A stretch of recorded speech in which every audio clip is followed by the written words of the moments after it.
Hello, I'm just outside today, and there are a few people in the park with me. From the background noise, so I hope the sound comes out okay.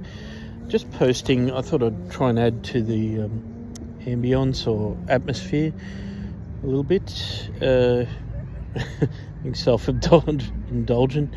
I'm just quoting from this book. It's called Solace Self.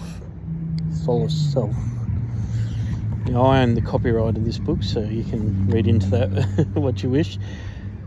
I just think people today, right, they're feeling more, and that's not a good thing, or that they're a little bit designed to be a bit more sensitive. There's a lot of narcissists, sociopaths, and they don't feel a lot. I've got my dog here as well, if anyone. But I just sort of quote. I thought that this book was extraordinarily important. It's not that well written, but I just feel the content of it is just important. Anyway, I'll just read the back. I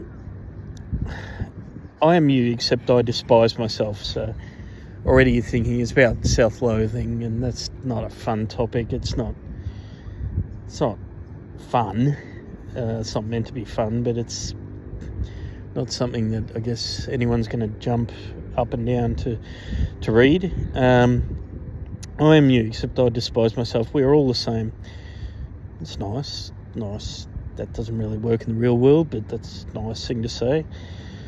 However, I've become aware that I'm far too hard on myself. I think that's important. There are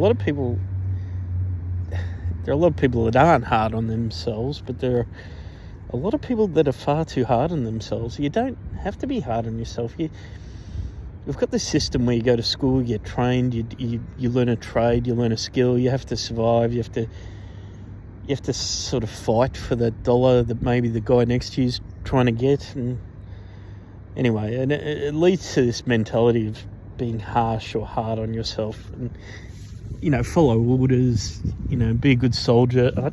Anyway, I'm far too hard on myself after years of intense self-loathing and thoughts. I need to become better able to handle the me versus the world. Well, again, me versus the world, there's a lot of people in the world. Anyway, me within the world, or me within my own mind. Now, I think the third part of that, me inside my own mind, is the critical part. And we can all have a lot of friends, we can all be quite social, we can all, get a lot of people to pretend to like us or whatever, but you're never going to escape.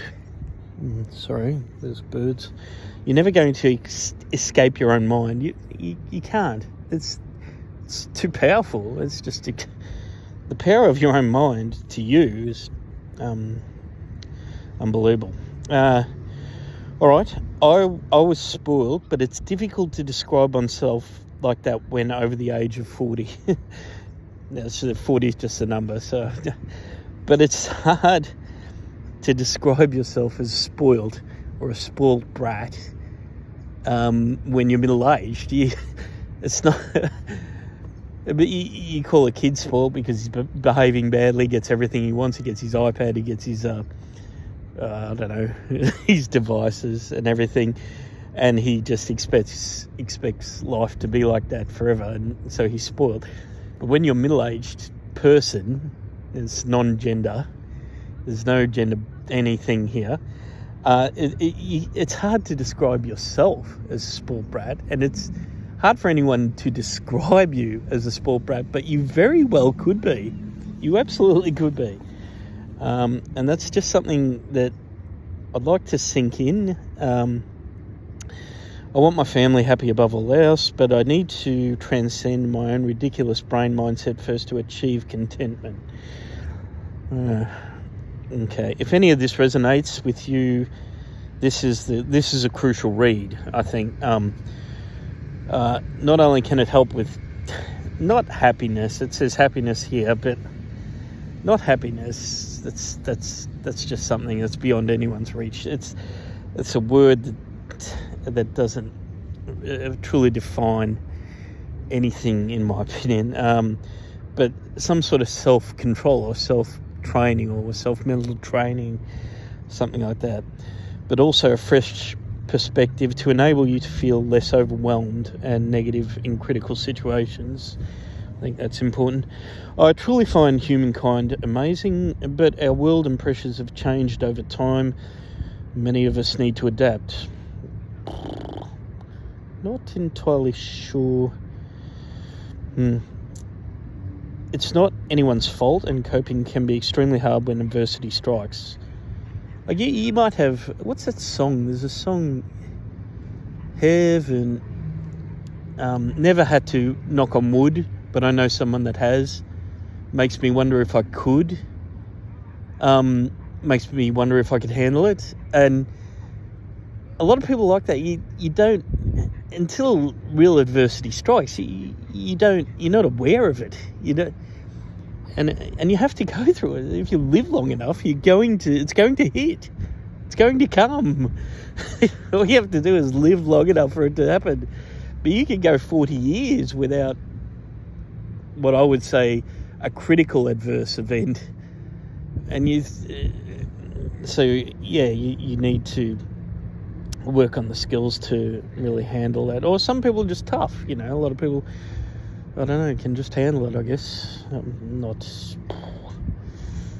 Actually, I don't agree with what I just said there, but anyway. I was hit by a continuous thread of adversities, and this is my guide to the best solutions that work for me. I want you to be content, and this text is my best effort doing that. Please enjoy showing kindness to yourself above all else. I mean, this sounds a bit cliche or a bit, but it is important. It really is. It is the most important thing the individual can do prior to facing some of those harsh realities. Okay, I'd like to get into the book, so that's just an introduction of what it's all about.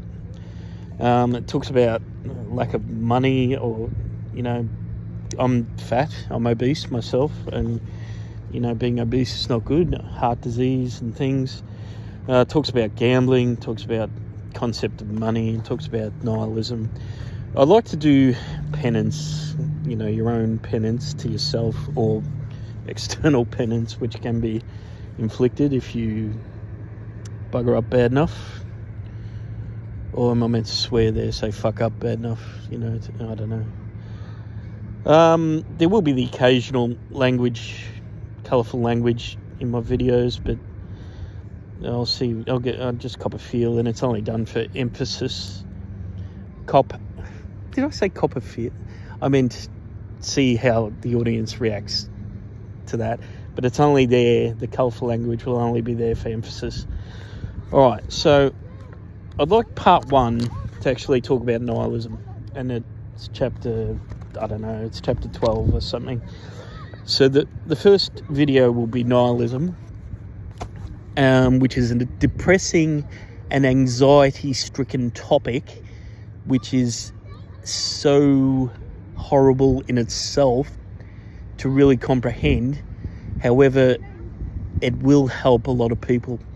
So I'd like to do part 1, the next video, on solace from this particular text, and try and explain what I mean. Oh, here's a doggy.